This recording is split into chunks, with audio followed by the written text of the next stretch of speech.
नमस्कार, स्वागत है आपका बिहार समाचार में। तेजस्वी यादव ने अब तक की सबसे बड़ी घोषणा कर दी है। किसानों का कर्ज माफ हो सकता है, तो वहीं बिहार में आरक्षण की दायरा बढ़ा दिया गया है। मुख्यमंत्री नीतीश कुमार जी ने अपने जीवन की सबसे बड़ी घोषणा कर दी है। साथ ही बिहार के हर गरीब को घर दिया जाएगा। जिनके पास जमीन नहीं है उन्हें जमीन मिलेगा। सरकार ने कई बड़ी घोषणाएं कर दी। तो आज की बिहार की बड़ी और महत्वपूर्ण खबरों पर बात करेंगे। उससे पहले आपसे एक छोटी सी अनुरोध है, कृपया वीडियो को एक प्यारा सा लाइक अवश्य कर दीजिएगा। आपका लाइक करना ही हमारी मेहनत का फल होता है। बिहार के हर गरीब को अब जमीन और आवास मिलेगा। दलितों को प्राइवेट नौकरी में आरक्षण दिया जाएगा। भूमिहीनों को जमीन दी जाएगी। बिहार में जातिगत जनगणना के रिपोर्ट के बाद अब गरीबों का उत्थान किया जा रहा है। गरीबों को जमीन और आवास देने पर अब काम किया जाएगा। साथ ही सीपीआई ने जमीन सर्वेक्षण की भी मांग कर दी है। देखिए, मुख्यमंत्री नीतीश कुमार जी ने विधानसभा में जो रिपोर्ट पेश की है उसके अनुसार बिहार में 40% आबादी के पास अभी भी पक्के मकान नहीं है। 22.37% लोग करते हैं एक कमरे में गुजर बसर। इसी तरह खरपेल या टीन की छत वाले परिवार की संख्या 26.54% है। इसके साथ ही झोपड़ी में रहने वाले परिवार की संख्या लगभग 15% है। आवास विहीन परिवारों की संख्या 0.24% है। बिहार में कई लोगों के पास ना ही जमीन है ना ही आवास है। इस रिपोर्ट की कॉपियां सभी विधायकों में भी बांटी गई है। जाति एवं आर्थिक सर्वे की रिपोर्ट के अनुसार बिहार की महज 1.22% आबादी ही पलायन करती है, दूसरे राज्यों में रहती है। जबकि सरकार की तरफ से जारी रिपोर्ट के अनुसार 94.28% लोग बिहार में ही रह रहे हैं। इन्हें अब बाहर जाने की जरूरत नहीं है। मुख्यमंत्री नीतीश कुमार जी इन्हें यहीं रोजगार देंगे, यहीं नौकरी देंगे। जिनके पास घर नहीं है उन्हें घर दिया जाएगा। जिनके पास जमीन नहीं है उन्हें जमीन दिया जाएगा। आरजेडी ने कहा है कि अपने हर वादों को निभा रहे हैं तेजस्वी यादव। देखिए, आरजेडी ने कहा कि नेता प्रतिपक्ष रहते नवंबर 2018 में तेजस्वी यादव ने पिछड़ा अति पिछड़ा सम्मेलन में सरकार में आने पर बिहार में आरक्षण का दायरा तमिलनाडु की तर्ज पर बढ़ाकर 69% करने का वादा किया था और सरकार के एक साल के अंदर ही आरक्षण का दायरा बढ़ाकर 75% कर दिया गया है। आरजेडी ने कहा कि जो कहा वो किया, जो वादा किया उसे निभाया और अन्य जो भी वादे किए हैं तेजस्वी यादव निभाएंगे। तो चलिए तेजस्वी यादव के वादों पर भी हम आपको लेकर चलते हैं कि आखिर क्या क्या वादा पूरा करेंगे तेजस्वी यादव। सबसे पहले तो 10 लाख सरकारी नौकरी देने का काम करेंगे। तेजस्वी यादव ने सबसे बड़ा वादा यह किया है कि वे किसानों का कर्ज माफ कर देंगे। तो जल्द ही किसानों के कर्ज भी माफ कर सकते हैं तेजस्वी यादव। साथ ही बिहार के बेरोजगार युवाओं को जब तक नौकरी या रोजगार नहीं मिलेगी तब तक उन्हें 1500 रुपया बेरोजगारी भत्ता दिया जाएगा। सरकारी नौकरियों में 85% पद बिहार के युवाओं के लिए आरक्षित किया जाएगा। लेकिन इसे उल्टा कर रहे हैं तेजस्वी यादव। अभी शिक्षक बहाली में जहां डोमिसाइल पॉलिसी लागू थी उसे भी खत्म किया जा रहा है। साथ ही तेजस्वी यादव परीक्षा के लिए भरे जाने वाले आवेदन फॉर्म पर फीस माफ कर देंगे। परीक्षा केंद्र तक का किराया भी सरकार देने का काम करेगी। सभी शिक्षकों को समान काम समान वेतन दिया जाएगा। जीविका दीदियों का मानदेय भी दोगुना कर दिया जाएगा। तो जल्द ही तेजस्वी यादव इन सभी वादों को पूरा करेंगे। बिहार के मुख्यमंत्री नीतीश कुमार जी जेल जा सकते हैं। नीतीश कुमार ने विधानसभा में महिलाओं को लेकर कुछ ऐसे अमर्यादित बयान दे दिए जो किसी ने सोचा भी नहीं होगा। आज सिर्फ बीजेपी ही नहीं बल्कि पूरा देश नीतीश कुमार पर छी छी कर रहा है। विधानसभा में मुख्यमंत्री ने महिलाओं पर जो बातें कही है उससे लेकर महिला विधायक सदन से बाहर निकलकर रोने तक लगी। देखिए, नीतीश कुमार सदन के अंदर बताने लगे कि उन्होंने कैसे बिहार में जनसंख्या नियंत्रण कर लिया है। उन्होंने कहा कि हम लोगों ने कहा है कि जब पढ़ लिख लेगी लड़की तो जो पुरुष है जब शादी होती है तो रोज रात में उसके साथ करता है ना, उसी में और पैदा हो जाता है। अगर लड़की पढ़ लिख लेती है तो हमको मालूम है कि पुरुष करेगा, ठीक है, लेकिन लड़की कहेगी कि अंतिम में उसको भीतर मत घुसाओ, उसे बाहर कर दो। पुरुष करता है लेकिन अब जनसंख्या घट रही है। जरा खुद आप नीतीश कुमार द्वारा कही गई इन बातों को सुनिए। तो जरूरी चीज न है। तो जो हम लोगों ने कहा कि अगर पढ़ लेगी लड़की और वो जब शादी होगा लड़का लड़की में, तो जो पुरुष है वो तो रोज रात में जो सदिया होता है उसके साथ करता है ना, तो उसी में और पैदा हो जाता है। और लड़की पढ़ लेती है तो हमको मालूम था कि वो करेगा, ठीक है, लेकिन अंतिम में भीतर मत घुसाओ, उसको बाहर कर दो। इस बयान के बाद नीतीश कुमार का भारी विरोध हो रहा है और अब मुजफ्फरपुर के सीजीएम कोर्ट में नीतीश कुमार के खिलाफ परिवाद दायर किया है। नीतीश कुमार पर केस कर दिया गया। बिहार के 1,20,000 नवनियुक्त शिक्षक जिन्हें इस बार नियुक्ति पत्र दिया गया है वे तैयार हो जाएं, उन्हें स्कूल मिलने वाला है। देखिए, शिक्षा विभाग के अपर मुख्य सचिव के पाठक ने नवनियुक्त शिक्षकों की पोस्टिंग के लिए टाइमलाइन जारी कर दिया है। इस संबंध में उन्होंने सभी जिला पदाधिकारी को निर्देश जारी करते हुए कहा कि 21 नवंबर से पहले इन सभी शिक्षकों को स्कूल मिल जाना चाहिए। साथ ही विभागीय अफसरों एवं कर्मचारियों की छुट्टी भी रद्द कर दी गई है। के पाठक ने कहा है कि सभी जिलों में चरणबद्ध तरीके से विद्यालय अध्यापकों को स्कूलों में पदस्थापित करें। स्कूलों में पदस्थापन की कवायद हर हाल में 21 नवंबर तक पूरी की जाए ताकि छठ के बाद जैसे ही स्कूल खुले वैसे ही पठन पाठन का कार्य पूरे समर्पण के साथ शुरू हो सके। साथ ही बता दें कि इन शिक्षकों को फिलहाल ग्रामीण क्षेत्रों के स्कूलों में पदस्थापित किया जाएगा। जब ग्रामीण क्षेत्रों के स्कूलों में सीट फुल हो जाएंगे तब शहरी क्षेत्र में इनको स्कूल दिया जाएगा।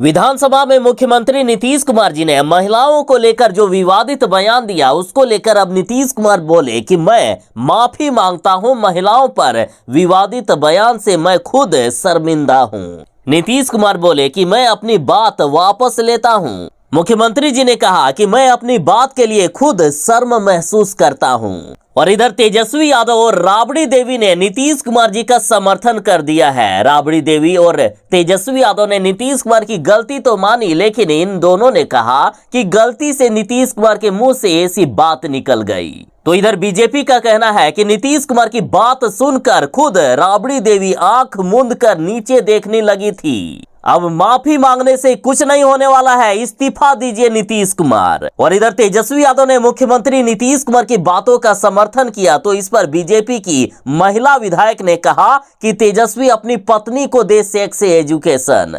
साथ ही बीजेपी की महिला विधायक ने कहा है कि नीतीश कुमार का मुंह अब काला करेंगे। विधायक ने नीतीश कुमार से इस्तीफा मांगा। तो इधर बीजेपी नेता सम्राट चौधरी ने कहा कि मुख्यमंत्री का दिमाग खराब हो गया है, पगला गए हैं नीतीश कुमार। अब मुख्यमंत्री को इलाज कराने की जरूरत है, तत्काल मेडिकल जांच जरूरी है नीतीश कुमार का। नीतीश कुमार को पागल खाने भेजा जाए। साथ ही नीतीश कुमार के ऐसे अमर्यादित बयान पर जगत गुरु रामभद्राचार्य भड़क गए। इन्होंने कहा कि बयान देते समय नीतीश कुमार की जीभ काट लेनी चाहिए। इन्होंने कहा कि आखिर बयान देते समय उसकी जीभ क्यों नहीं काट ली गई। इन्होंने कहा कि सदन कोई काम शास्त्र की व्याख्या करने की जगह नहीं है। जगत गुरु ने कहा कि रामायण काल में रावण या किसी अन्य ने भी ऐसी अशिष्ट बयान नहीं दिया था जैसा नीतीश कुमार ने दिया है। जगत गुरु बोले कि राज्यपाल को चाहिए था कि तत्काल सीएम को बर्खास्त कर देना चाहिए, बिहार में राष्ट्रपति शासन लागू किया जाए। इन्होंने लालू यादव की तारीफ करते हुए कहा कि लालू यादव ने भी कभी अपनी राजनीतिक काल में ऐसा अमर्यादित बयान नहीं दिया था जैसे नीतीश कुमार ने दिया है। मुख्यमंत्री नीतीश कुमार जी ने बिहारियों के लिए सबसे बड़ी घोषणा कर दी है। तमिलनाडु, महाराष्ट्र, झारखंड के बाद अब बिहार में भी 75% आरक्षण बढ़ाया जाएगा। मुख्यमंत्री नीतीश कुमार जी ने 75% आरक्षण का दायरा बढ़ाकर बीजेपी के खिलाफ सबसे बड़ा चुनावी अस्त्र तैयार कर लिया है। हालांकि सुप्रीम कोर्ट का कहना है कि आरक्षण की सीमा 50% से अधिक नहीं होनी चाहिए। हालांकि भारत सरकार ने 103वां संविधान संशोधन कर आरक्षण की सीमा बढ़ाने का रास्ता साफ कर दिया है। अतः बिहार के लिए आरक्षण की सीमा बढ़ाना कोई बड़ा मुश्किल का काम नहीं होगा। मुख्यमंत्री नीतीश कुमार जी इसे विधानसभा में एक बिल के रूप में पास करवाएंगे और अगर ये लागू हो जाता है तो बिहार में 65% आरक्षण मिलेगा, जबकि 10% ईबीएस को भी जोड़ दिया जाए तो टोटल आरक्षण का आंकड़ा 75% हो जाएगा। मुख्यमंत्री नीतीश कुमार के इस फैसले के बाद ईबीसी यानी अत्यंत पिछड़ा जाति का आरक्षण 7%, बीसी यानी पिछड़ा का आरक्षण 6% और एससी एसटी का आरक्षण 5% तक बढ़ जाएगा। अभी वर्तमान में बिहार में पिछड़ा वर्ग की महिला को 13%, एसटी को 1%, एससी को 16%, ईडब्ल्यूएस को 10%, बीसी को 12% और ईबीसी को 18% का आरक्षण मिलता है। मुख्यमंत्री नीतीश कुमार जी ने बीजेपी के खिलाफ अब तक का सबसे बड़ा फैसला ले लिया है। बिहार में आरक्षण की सीमा 75% तक बढ़ाई जा रही है। मुख्यमंत्री नीतीश कुमार जी ने महिलाओं को लेकर कुछ ऐसा बयान दे दिया जिससे सब हैरान हैं, जिसके एक सभ्य समाज में स्थान तक नहीं है। मुख्यमंत्री नीतीश कुमार जी के इस आश्चर्यजनक और अमर्यादित बयान पर अब बीजेपी नेताओं ने कहा कि कुर्सी छोड़ो पागल कुमार, माफी मांगने से हमारी इज्जत नहीं वापस आएगी। बक्सर में बीजेपी की महिला कार्यकर्ताओं ने नारे लगाते हुए कहा कि नीतीश कुमार होश में आओ, नीतीश कुमार मुर्दाबाद, नीतीश कुमार शर्म करो। साथ ही महिलाओं ने मुख्यमंत्री नीतीश कुमार पर आरोप लगाया कि नीतीश कुमार ने शराबबंदी लागू की है ना, वो खुद शराब और गांजा का सेवन करके विधानसभा में आए थे, तब जाकर इस तरह की उन्होंने बातें कही है। महिलाओं ने कहा कि एक मुख्यमंत्री का पद संवैधानिक होता है, इतने बड़े पद पर बैठे इस पागल कुमार के बयान से महिला की इज्जत और मर्यादा तार तार हो गई है। साथ ही महिलाओं ने नीतीश कुमार को साफ साफ शब्दों में चेतावनी देते हुए कहा कि अगर नीतीश कुमार जी इस्तीफा नहीं देते हैं तो आने वाले विधानसभा चुनाव में उनकी कुर्सी को बिहार की महिला उखाड़ कर फेंकने का काम करेगी।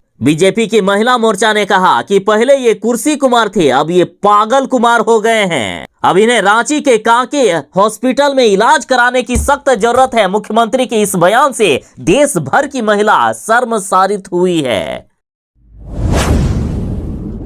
बिहार वालों के लिए सरकार ने बड़ा फैसला किया। बिहार की 3 नहर परियोजनाओं पर होगा अब तेजी से काम। आधा दर्जन जिलों में सुधरेगी सिंचाई सुविधा। देखिए, सिंचाई सुविधा विकसित करने के लिए सारण मुख्य नहर, कर्मनासा लिंक नहर और उत्तर कोयल जलाशय परियोजना का विकास किया जाएगा। इसे लेकर जल संसाधन विभाग ने प्रक्रिया शुरू कर दी है। इन परियोजनाओं से सिंचाई का पानी मिलने से गोपालगंज, सिवान, सारण, कैमूर, औरंगाबाद और गया जिले के किसानों को सीधा फायदा होगा। देखिए, सूत्रों के अनुसार सारण मुख्य नहर में 17 किलोमीटर लंबाई में गाद की सफाई और लाइनिंग की जाएगी। जल संसाधन विभाग की इस योजना की अनुमानित लागत 333.49 करोड़ रुपए है। इसके साथ ही जल संसाधन विभाग ने कर्मनासा लिंक नहर में करीब 8.53 किलोमीटर लंबाई में नहर को बेहतर करने और लाइनिंग की योजना तैयार की है। इसकी अनुमानित लागत करीब 51 करोड़ रुपए है। साथ ही उत्तर कोयल जलाशय परियोजना को बिहार के हिस्से में विकसित करवाने का जल संसाधन विभाग ने सारी तैयारी कर ली है। बिहार में आंगनबाड़ी सेविका और सहायिका हड़ताल पर तो है ही, और अब रसोइया संघ भी हड़ताल पर चले गए हैं। देखिए, पटना के गर्दनी बाग में रसोइया संघ ने धरना और प्रदर्शन किया। रसोइया संघ ने कहा है कि हम लोग सरकारी विद्यालयों में 12 महीने मध्याह्न भोजन बनाने का काम करते हैं, लेकिन सरकार हमें मात्र 10 महीने का ही वेतन देती है। उसमें भी प्रति महीना मात्र 1600 रुपये मिलता है, जो काफी कम है। आज देश में महंगाई चरम सीमा पर है और इस स्थिति में इतने कम भत्ता से हमारा गुजारा आखिर कैसे होगा। हमारी मांग है कि 12 महीने का वेतन हमें दिया जाए और कम से कम 10,000 रुपया प्रति महीने हमें दिया जाए। रसोइया संघ ने सरकार को चेतावनी देते हुए कहा है कि यदि हमारा मासिक वेतन 10,000 रुपया नहीं किया गया तो हम बड़ा आंदोलन करेंगे बिहार में। आखिर एक मुख्यमंत्री, वो भी विधानसभा में, महिलाओं पर इतनी अभद्र टिप्पणी कैसे कर सकता है? पूरा देश आज हैरान है। नीतीश कुमार की इस बयान के बाद नीतीश कुमार ने महिलाओं को लेकर विधानसभा में जो बयान दिया, उसको लेकर अब तेजस्वी यादव, राबड़ी देवी, लालू यादव सभी नीतीश कुमार के बचाव में उतर गए हैं। देखिए, राबड़ी देवी का कहना है कि गलती से नीतीश कुमार के मुंह से ऐसी बात निकल गई। राबड़ी देवी ने कहा कि गलती से मुख्यमंत्री के मुंह से विधानसभा में ऐसी बातें निकल गई थी। विवाद के बाद उन्होंने अपने बयान को लेकर माफी भी मांग ली। देखिए, नीतीश कुमार ने माफी मांगी है, लेकिन बीजेपी और बिहार की महिलाएं नीतीश कुमार का भारी विरोध कर रही है। महिलाओं का कहना है कि गलती से वो भी बिहार के मुख्यमंत्री ऐसे बयान दे देंगे तो क्या इतनी आसानी से उन्हें हम माफ कर देंगे? आखिर हमारी इज्जत जो गई है उसे कौन वापस लाएगा? लेकिन इन बयानों से साफ यही झलकता है कि राबड़ी देवी ने सीधे तौर पर नीतीश कुमार की गलती मान ली है। तेजस्वी यादव ने भी नीतीश कुमार की गलती मांगी और नीतीश कुमार ने माफी मांगकर इन्होंने भी साबित कर दिया कि हमसे गलती हो गई है। मुख्यमंत्री जी ने कहा कि लोगों को समझना चाहिए कि गलती इंसान से ही होती है और मैं भी एक इंसान ही हूँ।